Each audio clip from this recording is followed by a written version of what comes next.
Merhaba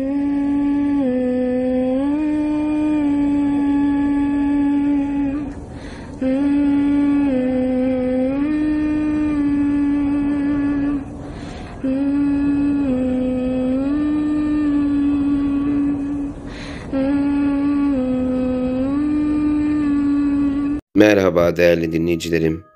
Bugünkü ilginç olaylar, şaşırtıcı bilgiler videomuzda kulaktan kulağa fısıldanarak günümüze kadar ulaşmayı başaran Türk şehir efsaneleri aslında bu yönüyle adeta kültür mirası sayılabilir. Bizim kültürümüzde mitlerin bir yansıması olarak ele alınan bu efsanelerin bazıları gizem, bazıları ise korku dolu. Birbirinden farklı duygulara yer veren bu efsaneler kulaktan kulağa fısıldanmaya hala devam ediyor. Türk şehir efsaneleri nereden çıktı ve gerçek hikayeleri neler diye düşünüyorsanız sizler için bazı efsanelerin hikayelerini derledim. İyi dinlemeler. Şahmeran. Şahmeran, alt tarafı yılan, üst tarafı güzel bir kadının vücuduna sahip olan yılların şahı olarak bilinir. Aslında bir tür Sphinx figürü olan Şahmeran'ın Mersin'in Tarsus ilçesinde yaşadığı rivayet edilir. Şahmeran, gömülere bekçilik eden meran yılanlarının başı olarak betimlenir ve onun son derece akıllı olduğu söylenir. Bu, yarı yılan, yarı insanın diğer özelliği ise soluğu ve bakışın ölümcül olmasıdır. Bu nedenle Şahmeran korkulan bir figür olarak ortaya çıkar. Ne kadar korkutucu olsa da Şahmeran, Türk kültüründe aslında iyi bir motif olarak geçer. Yılanların şahının meran yılanlarının insanları sokmasını engellediğine inanılır. Şahmeran'ın yılanlarıyla birlikte yerin 7 kat altında insanların ulaşamayacağı bir yerde yaşadığı bilinir. Rivayete göre bir gün mağarada bal arayan Cemşab, mağaranın derinliklerinde bir ışık yüzmesi fark eder.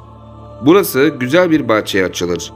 Delikten geçen Cemşab, Şahmeran ile karşılaşır. Şahmeran'ın güvenini kazanabilmek için yıllarca burada yaşamak zorunda kalır. Ailesini özlemeye başlayınca da Şahmeran'dan izin ister. Yılanların şahı tek bir şart sunar. Kendi yerini kimseye söylememesini ister. Cemşab sözünü padişah hastalanıncaya kadar tutar. Çünkü vezir padişahın iyileşmesi için Şahmeran'ın etini yemesi gerektiğini söyler. Cemşab üzülerek Şahmeran'ın yerini gösterir.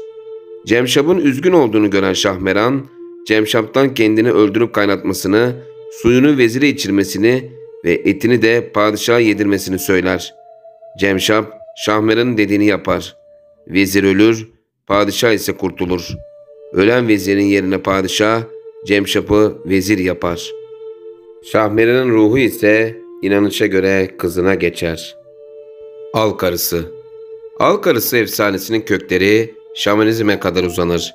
Türk, Anadolu ve Altay halkının inançlarında yer edinen bu efsaneye göre Al Karısı, atlara ve Loğusa dönemindeki kadınlara musallat olan korkutucu bir varlık. Bu varlığın bir cin türü olduğunu söyleyenler de var. Rivayete göre Al Karısı, yeni doğmuş bebeklerin ve Loğusa kadınların ciğerleri ile beslenerek yaşar. Bu duruma engel olmak için çeşitli önlemler alınır. Işıkları sürekli açık tutmak, Loğusa kadını yalnız bırakmamak, başucuna Kur'an-ı Kerim koyma ve yüzü kırmızı örtülü örtmenin Al Karısı'na engel olduğu düşünülür. Al Karısı'nın atların ve hayvanların ölmesine neden olduğu düşünülür. Al Karısı'ndan gelen bu olumsuz etkiler halk arasında al basması olarak da tabir edilir. Gulyabani.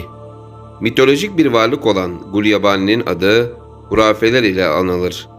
Türk mitolojisinde Gulyabani her zaman kadın figüründe yer alır ve Gulyabani gündüz ortaya çıkmaz. O, gündüzleri mezarın içinde saklanır. Geceleri ise hortlayıp insanların karşısına çıkar. Genelde çöllerde ve mezarlıklarda bulunduğu rivayet edilir. Pis bir kokuya sahip olduğuna inanılan Gulyabani'nin vücudu kıl kaplı ve ayakları da ters olarak betimlenir. Ayrıca Gulyabani devasa boyutlarda insandan kat be kat büyük olarak resmedilir. Karabasan. Günümüzde dahi gerçek mi yoksa bir efsane mi olduğunu çözemediğimiz varlıklardan bir tanesi de Karabasan. Türk ve Anadolu inancında köklü bir yere sahip olan Karabasan, geceleri gelen, ruhları alan ve insanları korkutan bir figür veya bir tür hayalet olarak karşımıza çıkıyor. Geceleri insanların rüyalarına gelen karabasan, insanları uykusunda savunmasız şekilde yakalar ve insanların üzerine çökerek nefes almasına engel olur. Vücudun hareket etmesine de izin vermez. Gün ışığından korktuğuna inanılan karabasanın yanında her zaman bir börk taşıdığına inanılır. İnanışa göre bir kişi karabasandan bu börkü kapmayı başarırsa börk büyüklüğünde altına sahip olacağı düşünülür. Kanalımda karabasan ile ilgili ayrı bir video bulunmakta. Onu da izleyip daha fazla bilgi edinebilirsiniz. Germa-Gochi. Daha çok Laz halkının efsaneleri arasında karşımıza çıkan Germa-Gochi, Lazca'da dağ adamı manası taşır. İnanışa göre Germa-Gochi, maymun ve insan karışımı bir yaratık olarak betimlenir. Ormanların derinliklerinde yaşayan Germa-Gochi'nin vücudu kıllarla kaplı ve uzun boylu olduğu düşünülür. Rivayete göre Germa-Gochi'nin bir cadının kocası ve bir tür yamyam olduğu bilinir. Dalla ateş yakmanın Germa-Gochi'den kurtulmanın yolu olduğu söylenir. Demir kıynak. Demir kıynak ya da demir tırnak olarak bilinen yaratığın Bigadiç dağlarında yaşadığı rivayet edilir. İnanışa göre her kılığa girer, korkunç sesler çıkarır ve insanların delirmesine sebep olur. Kötü ve korkutucu bir yaratık olan demir kıynak sudan çok korkar. Demir tırnaklı, demir burunlu ve pis kokulu olarak betimlenen bu yaratıktan kurtulmanın yolu ise bir akarsu ya da göle girmek şeklinde bilinir. Şeytani orman cini Arçura. İkisi önde, ikisi arkada olmak üzere 4 kızıl gözü, 3 kolu ve 3 bacağı vardır. Vücudu upuzun, kıllarla kaplı bu yaratık, kahkahalar atıp insanları gıdıklamak suretiyle gülmekten çatlatarak öldürür. Şekil değiştirmesiyle de bilinir. İtbaraklar. Türklerin sürekli savaşı tutuştukları, o zamanki Türklerin kuzeybatısında yaşayan yaratıklardır. Oğuz Han, İtbaraklara karşı bir akın yapmış fakat yenik ayrılıp dağlar arasındaki bir nehrin ortasında bulunan küçük bir adacığa sığınmak zorunda kalmıştır. Kabus cini Kamos. Genellikle Harput yörelerinde görülen bir cin türüdür. Biçimsiz bir varlıktır. Bazen iri yarı, bazen de cüce görünüşlüdür. İnsanlara korkuyu ve kabusları o gönderir. Yalnız başına uyuyan insanların üzerine bütün ağırlığıyla çöker. İnsanları uykuda yakalayarak götürür ve onların çarpılmalarına sebep olup ruhlarını alır. Gün ışığından korkarlar. Güneş doğunca kımıldayamazlar. Tepegöz. Dede Korkut hikayelerinin en meşhur yaratığıdır ve ayrıca Yunan mitolojisindeki Kiklopların aynısıdır. Kaf Dağı'nda yaşar. Annesi alageyik kılığına girebilen bir peridir. Babası ise çobandır. Parmağında büyülü bir yüzük takılıdır. Derisine kılıç veya ok işlemez. Tek zayıf yanı tek gözüdür.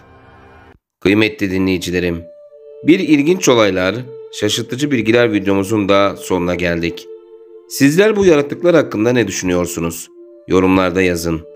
Kanalıma henüz abone olmadıysanız abone olup videoyu beğenerek bana destek olabilirsiniz. Bir başka videoda görüşmek üzere. Hoşça kalın.